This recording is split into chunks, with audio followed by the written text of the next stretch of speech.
Buonasera a tutti, continuiamo oggi il nostro percorso sull'ebraismo con particolare riferimento alla dimensione liturgica, occupandoci delle principali tappe della vita ebraica. In tutte le culture umane ci sono dei momenti particolari che vengono segnati con dei riti. Normalmente questi momenti riguardano l'inizio della vita, la fine della vita, il passaggio alla vita adulta, la formazione di una nuova famiglia. E nelle culture religiose questi passaggi sono segnati anche da dei riti religiosi. Nell'ebraismo le tappe principali sono 4, e cioè il Brit Milà, ossia la circoncisione, il Bar o Bat Mitzvah, che segna il passaggio di un ragazzo o di una ragazza all'età adulta, il matrimonio e infine la sepoltura.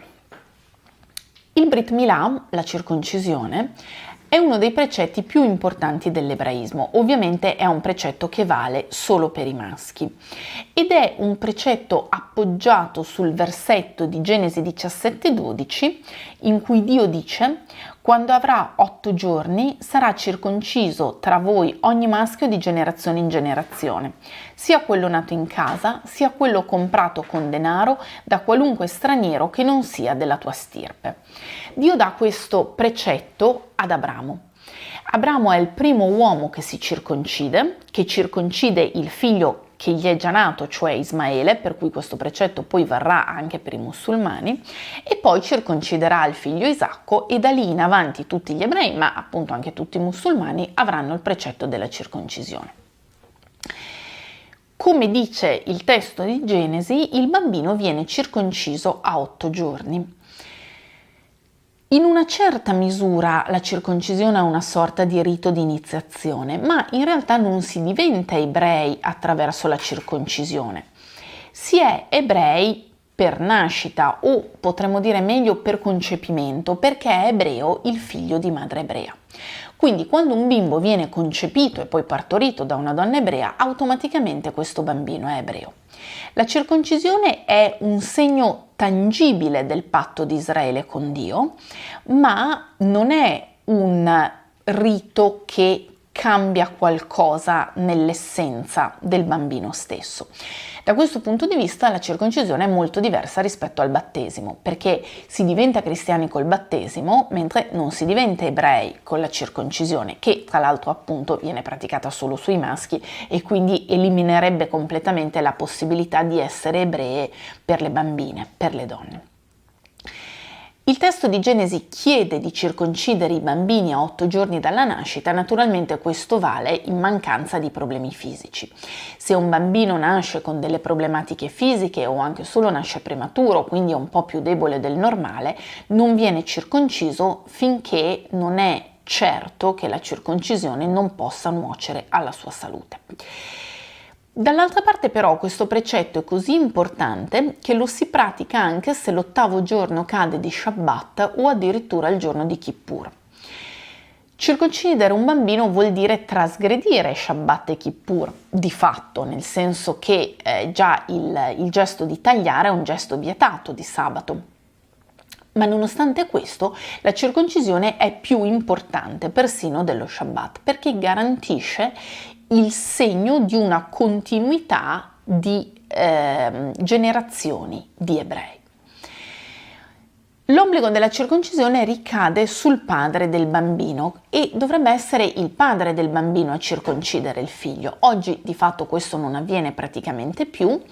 Il bimbo viene circonciso da un Moel, cioè da un circoncisore certificato, che soprattutto in Italia normalmente è un medico, ovviamente un medico ebreo, possibilmente osservante dei precetti, che assolve il precetto che ricadrebbe sul padre del bimbo proprio per un discorso di sicurezza. Non c'è alcun obbligo di praticare la circoncisione in ospedale, molti bambini vengono circoncisi in casa o in sinagoga, mentre normalmente è più facile che venga praticata in ospedale la circoncisione di un adulto, per esempio di una persona che entra nell'ebraismo o ritorna nell'ebraismo.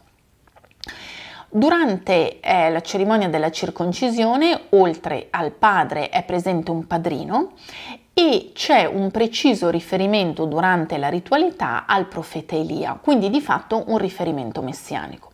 Sappiamo che il profeta Elia è il profeta che, non essendo morto ma essendo assunto in cielo, tornerà per anticipare la venuta del Messia, e allora ogni riferimento al profeta Elia indica un riferimento di tipo messianico. C'è poi un altro rito che si fa su alcuni bimbi piccoli ed è il riscatto del primogenito. Cosa si intenda per primogenito ce lo spiega il testo di Esodo al capitolo 13, versetto 2. Consacrami ogni essere che esce per primo dal seno materno tra gli israeliti. Ogni primogenito di uomini o di animali appartiene a me. Quindi ogni primo nato di madre, il primo essere che esce dal ventre materno, appartiene a Dio. E se vuole tornare a svolgere una funzione, diciamo, non sacrale ma profana, va riscattato. Questo vale sia per gli animali, che ovviamente potevano anche essere offerti a Dio, mentre i bambini non potevano essere offerti a Dio, andavano riscattati attraverso l'offerta di un certo quantitativo di denaro che andava fatta al sacerdote.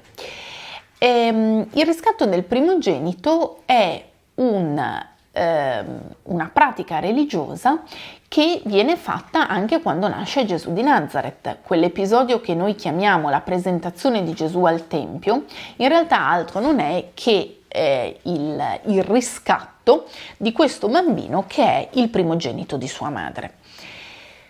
Il primogenito di madre significa il primo parto di madre se questo parto è di un bambino maschio. Se nasce per prima una bambina, una femmina, lei non viene riscattata.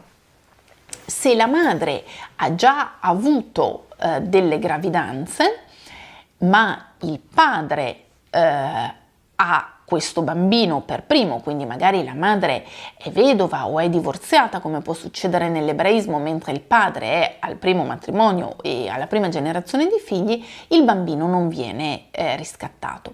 Ovviamente il riscatto del primogenito, oltre che avere un significato religioso, ha anche in qualche misura il significato di sottolineare la particolarità del primo parto, che è anche il parto più difficile, più complicato, più rischioso per la mamma e per il bambino.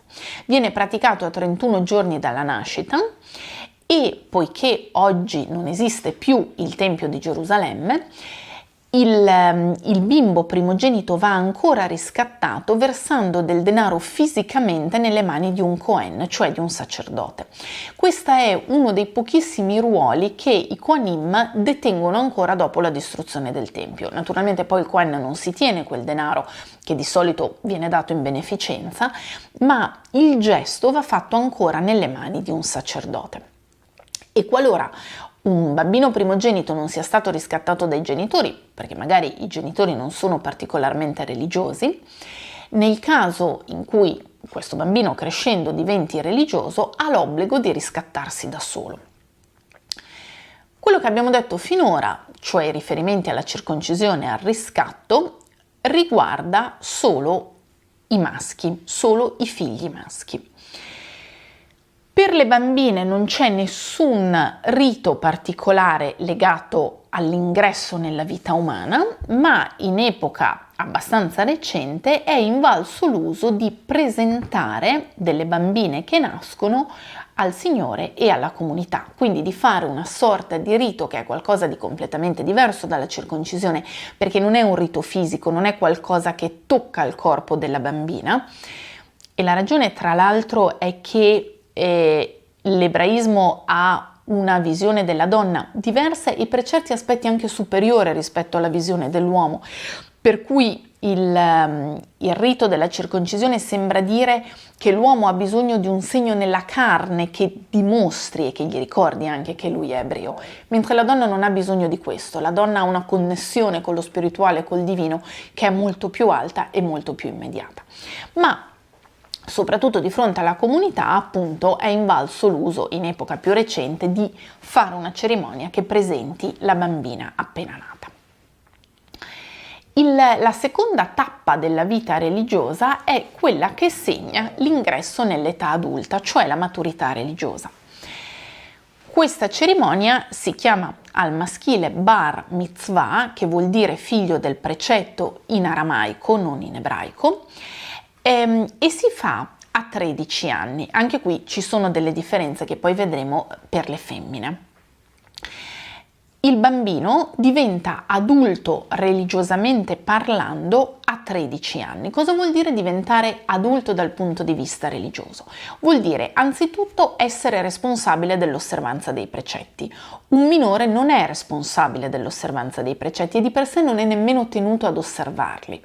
È esattamente come un bambino che è minorenne davanti alla legge non può essere accusato di aver compiuto un reato, se non in casi estremi e abbastanza rari, ma quando compie 18 anni, da quell'istante in avanti diventa responsabile delle sue azioni. Così, dal punto di vista religioso, un ragazzino ebreo diventa maggiorenne a 13 anni e, oltre all'osservanza dei precetti, può leggere pubblicamente la Torah, può indossare il tallit e i tefillin e può cominciare a far parte del minyan, quindi può essere contato in quel numero di 10 maschi adulti che rendono valida la preghiera pubblica. Di fatto la cerimonia del bar mitzvah consiste nella lettura pubblica di una parte della pericope settimanale della Torah. E non di sabato, perché di sabato non si mettono i tefillin, ma in un giorno vicino allo Shabbat in cui il ragazzino fa il bar mitzvah, anche nel primo momento in cui indossa i tefillin, i filatteri. Perché proprio 13 anni? Perché la persona, l'uomo più giovane che nella Torah viene chiamato Ish, cioè uomo, è Levi, che viene definito Ish a 13 anni. Questa è la ragione biblica. Poi ce ne sono anche altre tradizionali.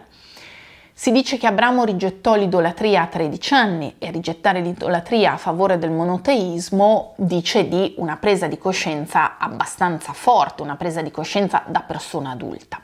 Ismaele fu circonciso a 13 anni, quindi non aveva 8 giorni e infatti per i musulmani i ragazzini vengono circoncisi più o meno in corrispondenza della pubertà. E ancora Giacobbe scelse il monoteismo e contemporaneamente Esaù scelse l'idolatria quando avevano 13 anni. Quindi 13 anni è l'età in cui dei ragazzini possono fare delle scelte da persone adulte. Nella Mishnah, nel trattato di Avot, è data una scansione della crescita religiosa dei bambini, dei ragazzi, degli adulti e si dice: Yehuda, figlio di Temà, diceva: 5 anni è l'età per studiare il Tanakh, cioè la Bibbia ebraica, quindi si inizia a studiare a 5 anni. 10 anni è l'età per la Mishnah, 13 anni è l'età per le mitzvot, cioè l'età in cui si diventa responsabili di ciò che si fa, quindi è l'età del bar mitzvah, 15 anni è l'età per il Talmud, 18 anni è l'età per il matrimonio, 20 anni per procurarsi da vivere. Il che vuol dire che, secondo questa tradizione mishnica, ci si sposa prima di essere in grado di mantenersi, il che vuol dire che i genitori degli sposi devono mantenerli. Questa regola, diciamo, vale ancora oggi solo nell'ebraismo più ortodosso, più religioso, non vale nelle altre forme di ebraismo. Ancora una volta la cerimonia del bar mitzvah è una cerimonia che vale solo per i maschi. Quindi lettura pubblica della Torah, possibilità di essere annoverato tra gli adulti che rendono valida la preghiera pubblica, tallit, tefillin, tutte cose che nell'ebraismo ortodosso le femmine non fanno. Allora, ad un certo punto, a partire dall'ebraismo della Riforma, ma poi con una diffusione che tocca anche l'ebraismo ortodosso e che oggi riguarda tutte le correnti ebraiche, si afferma un'altra cerimonia che si chiama Bat Mitzvah, che vuol dire figlia del precetto, quindi è il femminile di Bar Mitzvah, che le ragazzine fanno a 12 anni, 12 perché l'idea è che le femmine maturino prima dei maschi, 12-13 anni è l'età della pubertà, poi può essere variabile naturalmente, ma nell'ebraismo si fissa un momento preciso che è appunto il compimento del 12-13 anno. Nell'ebraismo ortodosso oggi appunto è entrata l'usanza di celebrare il Bar Mitzvah, che è una cerimonia spesso collettiva, qualche volta individuale, ma più spesso collettiva, per cui tutte le ragazzine che compiono, un certo numero di ragazzine della comunità che in quell'anno compiono 12 anni, fanno una cerimonia pubblica in cui di solito tengono un discorso e che segna il loro ingresso nella vita adulta, quindi certamente almeno il fatto di prendere su di sé i precetti. Sia nel caso dei maschi che delle femmine, al bar e al bat mitzvah bisogna arrivare preparati. Quindi i ragazzini e le ragazzine ebree vanno a catechismo, se posso usare un'espressione che non è ebraica ma che ci spiega di che cosa stiamo parlando. Per i maschi il grosso lavoro naturalmente è imparare a leggere la Torah cantillandola, che non è una questione semplice. Bereshit bara Elohim et hashamayim ve'et haaretz ve'haaretz hayeta tohu vavohu. E poi si tratta di imparare quali sono i precetti che devono osservare. Per le femmine è qualcosa di simile, che non riguarda la lettura della Torah, ma riguarda sicuramente i precetti che devono osservare, con particolare attenzione per i precetti che riguardano la purità rituale femminile. Nell'ebraismo riformato oggi di fatto anche le ragazzine fanno il bar mitzvah, cioè non essendoci una reale distinzione tra maschi e femmine, le femmine fanno una cerimonia che è uguale a quella dei maschi, cioè leggono pubblicamente la Torah, indossano il tallit e i tefillini, iniziano a contare da minyan, proprio perché non c'è una distinzione maschi-femmine dal punto di vista liturgico e dal punto di vista alachico, per cui le femmine contano come i maschi. La terza tappa della vita è il matrimonio. E qui conviene fare una piccola precisazione, soprattutto per un pubblico cristiano. Dal punto di vista cristiano, noi siamo abituati a pensare che il matrimonio sia una possibilità, ma solo una delle possibilità. Per esempio, nella Chiesa cattolica è previsto che ci siano persone che si sposano e persone che non si sposano perché si consacrano. Nelle altre chiese ovviamente è diverso.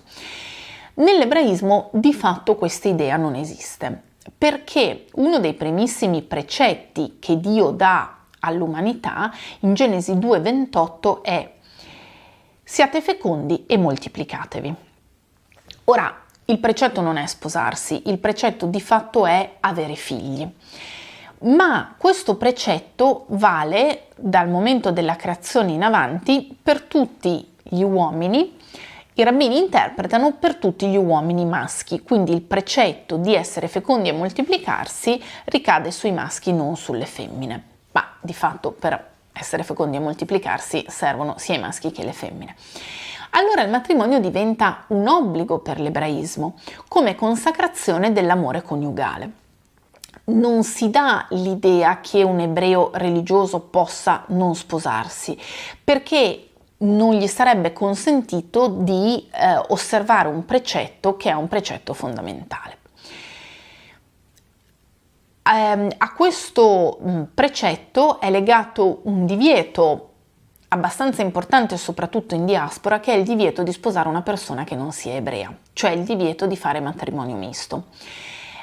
Un divieto assoluto sostanzialmente, che nasce dall'idea che quando si forma una famiglia mista dal punto di vista religioso, ci possono poi essere delle grosse difficoltà, soprattutto nell'educazione dei figli, perché se i due genitori hanno religioni diverse, che cosa succede poi dei bambini, in quale religione vengono cresciuti i bambini. È ovvio che si possono trovare delle soluzioni e molte coppie di fatto le trovano, ma la tradizione rabbinica preferisce disincentivare questo tipo di difficoltà, che poi viene a ricadere non tanto sulla coppia, che è una coppia di adulti che auspicabilmente prima di sposarsi hanno deciso che direzione dare alla loro vita, ma soprattutto sui bambini.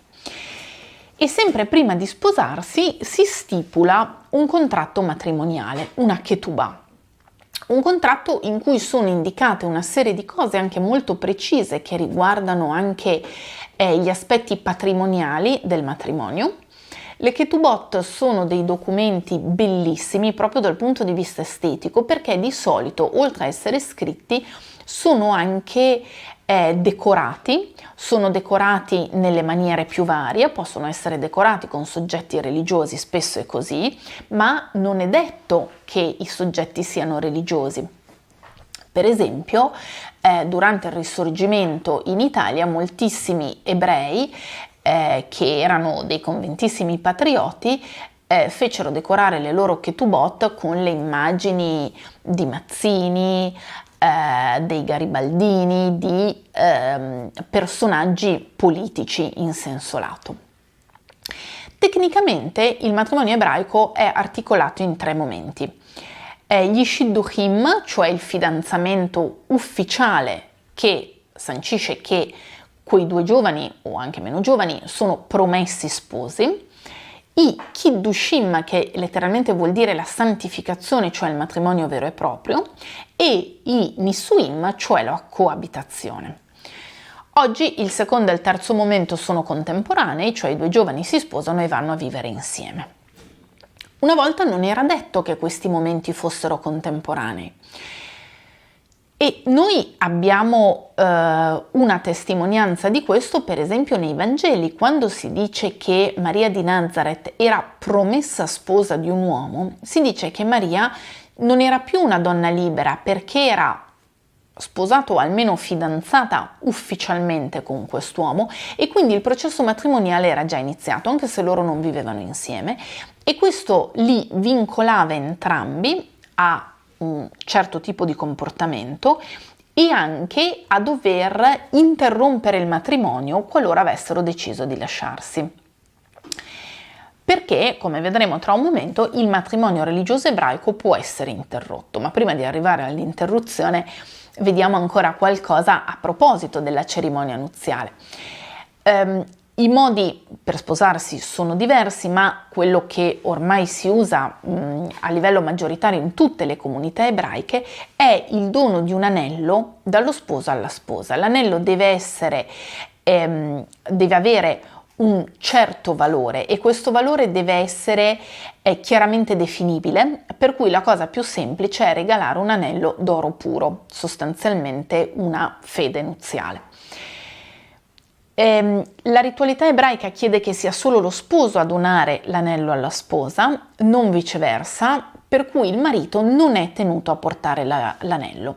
Oggi moltissimi ebrei, anche religiosi maschi, portano comunque l'anello dopo essersi sposati perché lo considerano un segno per dimostrare la loro nuova situazione di vita, ma religiosamente non sarebbe obbligatorio. Invece, ciò che accade durante il matrimonio, insieme al dono dell'anello, è la recita di alcune benedizioni.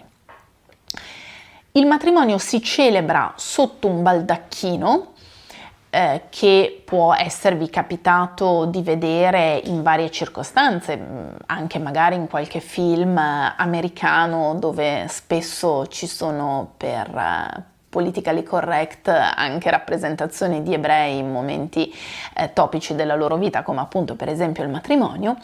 Il baldacchino, che può essere molto semplice o più strutturato, rappresenta la coabitazione degli sposi, cioè il fatto che per la prima volta i 2 sposi vadano sotto lo stesso tetto.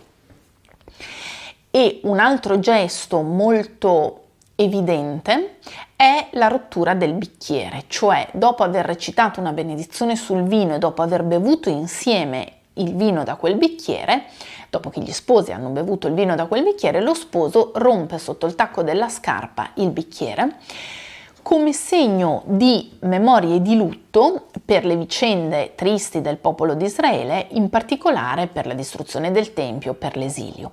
Ci sono una serie di altri riferimenti, soprattutto nella tradizione rabbinica, al fatto che anche che in un giorno felice come il matrimonio si debbano ricordare le vicende tristi. Per esempio, una sposa si agghinda con tutti i suoi gioielli il giorno del matrimonio, ma un gioiello deve mancare, proprio come segno di lutto anche nel giorno più felice della propria vita. Come dicevo poco fa, l'ebraismo consente il divorzio, cioè in casi estremamente rari che vanno disincentivati, per cui i rabbini devono provare a fare in modo che non si arrivi a questo punto, gli amici, i parenti della coppia devono cercare di non arrivare a questo punto, però in casi particolari è consentito divorziare. Io sto parlando di divorzio perché sto usando un vocabolario moderno, ma in realtà l'espressione che si usa in ebraico è l'espressione get, che vuol dire ripudio, e il ripudio viene dato dal marito alla moglie. Non è possibile il contrario. Questo perché la tradizione rabbinica fissa le cose in questo modo. Ma dal Medioevo in avanti un marito non può dare il ripudio a sua moglie se la moglie non è consenziente. Quindi sostanzialmente si tratta di una sorta di divorzio consensuale. Al contrario, invece, la moglie può chiedere di essere ripudiata dal marito. Resta però un problema non piccolo dal punto di vista religioso, e cioè che il marito ebreo deve dare di sua spontanea volontà l'atto di ripudio alla moglie. Se il marito non vuole ripudiare la moglie resta legata al marito, non può rifarsi una vita, non può rifarsi una famiglia, cosa che invece è tranquillamente consentita ai divorziati.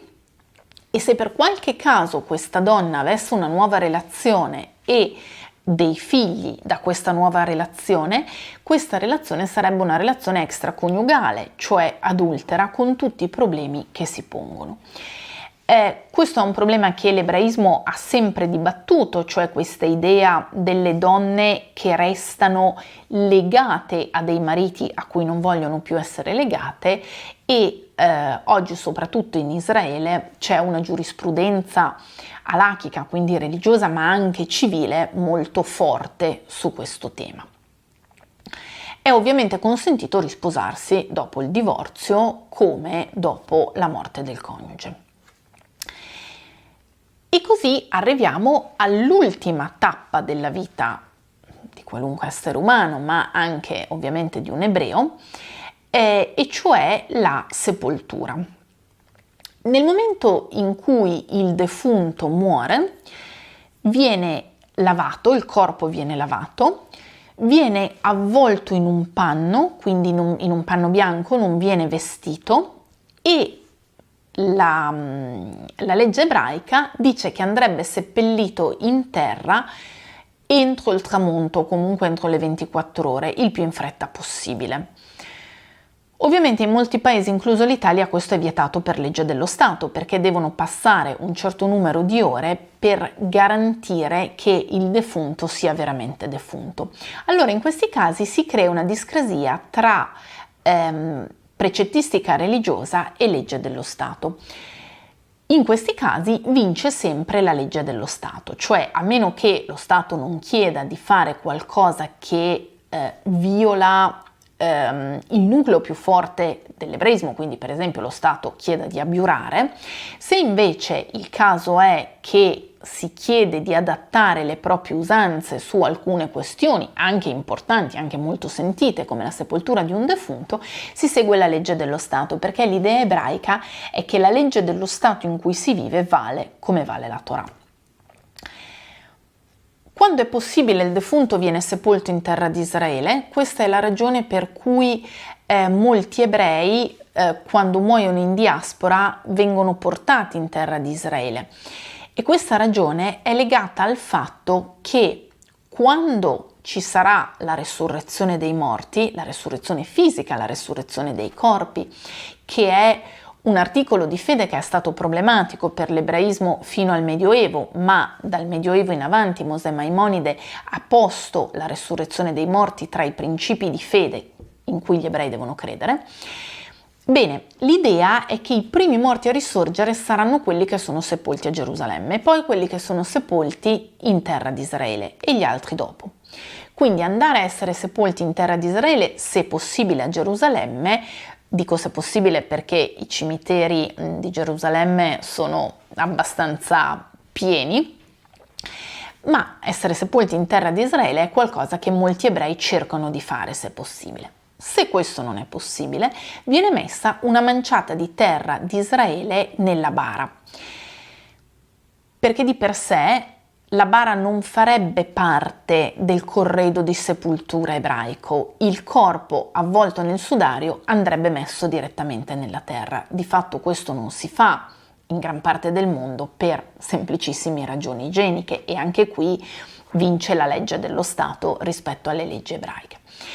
L'idea di essere sepolti con una manciata di terra di Israele nella bara è un'idea ebraica, ma ci sono stati alcuni cristiani, oggettivamente alcuni cristiani particolari e piuttosto innamorati dell'ebraismo, che hanno avuto lo stesso trattamento. Uno di questi è stato il cardinale Martini, che quando è morto ha avuto nella sua bara, donato dalla comunità ebraica di Milano, una manciata di terra di Israele, proprio a ricordo del fatto del suo amore per quella terra e del fatto che, se avesse potuto, avrebbe gradito anche lui essere sepolto in terra di Israele.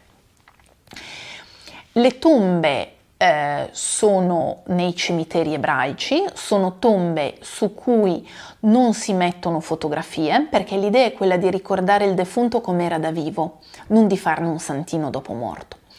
Non si portano fiori, ma si portano sassi, perché i sassi sono degli elementi naturali che durano molto più dei fiori. I fiori possono sfiorire.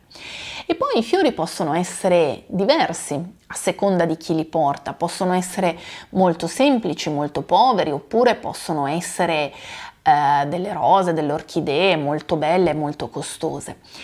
Invece i sassi sono uguali per tutti, i sassi livellano i defunti esattamente come la morte li livella. Il corpo umano non può essere esumato, quindi deve restare in quel cimitero, a meno di casi molto particolari, cioè riunire dei defunti dispersi in varie parti del mondo ma che appartengono alla stessa famiglia, oppure appunto portare un defunto in terra di Israele. Ma non ci sono altre ragioni per cui un defunto possa essere esumato. E questo ci spiega perché spesso quando noi andiamo in luoghi che non hanno più una comunità ebraica, magari l'hanno avuta in passato, magari questi luoghi hanno ancora un cimitero. E spesso i cimiteri ebraici ci danno l'idea di disordine, di abbandono, di lapidi affastellate, perché ci sono tanti morti nel corso dei secoli che sono stati sepolti lì, e a volte, quando non c'era abbastanza spazio, i morti sono sepolti uno sopra l'altro, quindi con nuove gettate di terra per non spostare chi era già nella terra. Il periodo di lutto per i parenti stretti è articolato in 3 momenti di diversa intensità. Il lutto più stretto dura 7 giorni e i parenti stretti, che significa figli, coniuge e, se ci sono genitori, se muore un figlio, non possono lavorare, non possono studiare Torah, perché lo studio della Torah è considerato un'attività piacevole, gradevole, un'attività che dà gioia e quindi non adatta a un periodo di lutto. Non si può studiare Torah quando si è tristi e non si può essere tristi quando si studia Torah. Non si possono calzare scarpe di cuoio e non si può cucinare, che non vuol dire che bisogna digiunare, ma che parenti meno stretti e amici portano il cibo alle persone in lutto. Un cibo tipico per le persone in lutto è l'uovo, perché l'uovo è simbolo di rinascita, sia per la sua forma, che non ha inizio né fine, quindi una circolarità di vita che continua, sia perché dall'uovo esce la vita. Il secondo periodo di lutto, dopo i 7 giorni si ricomincia a lavorare, si ricominciano a fare attività normali, ma c'è un divieto che è quello di radersi barba e capelli e questo divieto dura per un mese. Poi per tutto il primo anno, quindi dal giorno seguente la sepoltura, i primi 7 giorni, i primi 30, ma poi in realtà tutto l'anno, o meglio per essere più precisi, i primi 11 mesi, si recita il Kaddish dei morti. Il Kaddish, come ormai sappiamo, è una preghiera che si recita tutti i giorni pubblicamente, ma ce n'è una forma particolare che si recita per i morti e che ha bisogno di minyan, quindi che ha bisogno di essere recitata con una comunità. È il primogenito maschio ad avere l'obbligo di Kaddish per suo padre, ma non può recitarlo da solo. Questo perché l'idea di fondo è che il lutto è una cosa che colpisce soprattutto i figli e il coniuge, ma il lutto non può essere qualcosa che qualcuno porta da solo. Per portare un lutto ci vuole un'intera comunità e quindi la comunità affianca l'orfano in questo percorso. Questo percorso dura 11 mesi, dopodiché si considera che l'anima del defunto sia stata accompagnata a sufficienza e quindi viene lasciata nel mondo a venire, dove ormai dovrebbe trovarsi bene, e il Kaddish viene recitato ancora una volta all'anno nel giorno dell'anniversario della morte. Bene, per approfondire questi argomenti, anche questa volta vi do qualche suggerimento. Il primo è un suggerimento di lettura, e cioè il volume curato da Clara Costa-Kopczowski per Ancora, I 4 giorni della vita, che racconta proprio usi, tradizioni, costumi a proposito delle pietre fondamentali che segnano l'esistenza ebraica. Clara Costa-Kopczowski è stata un'ebrea italiana, moglie di un rabbino capo a Milano, e ha scritto di questo libro, e in questo libro di questo argomento. Il secondo suggerimento non è un libro, ma è un modo per entrare nella tradizione ebraica da un'altra porta. Ormai da diversi anni esistono diverse serie che si possono vedere soprattutto su Netflix, che trattano di ebraismo, soprattutto di ebraismo ortodosso, e sono serie molto curate e precise nei dettagli, anche nei dettagli liturgici, festivi, eccetera. Le due più importanti, più belle, sono forse la serie Unorthodox, che racconta la storia vera di una ragazza ultra-ortodossa che decide di lasciare la sua comunità, una ragazza tra l'altro ancora vivente, una donna ancora vivente, che decide di lasciare la sua comunità e iniziare una nuova vita. Ma questa serie ci racconta anche come si vive in questa comunità. E poi la serie invece di fantasia, che non racconta una storia vera, la serie Stissel, che racconta le vicende di una famiglia, dalla anziana nonna sopravvissuta ai lager fino ai nipoti più giovani che hanno i problemi di tutte le persone giovani, quindi lavorare, trovarsi una fidanzata, eccetera, all'interno però di un mondo ebraico religioso che, a margine delle vicende personali e familiari, ci racconta anche tradizioni, usi e costumi di vita. Allora buona lettura, buona visione e arrivederci alla prossima settimana.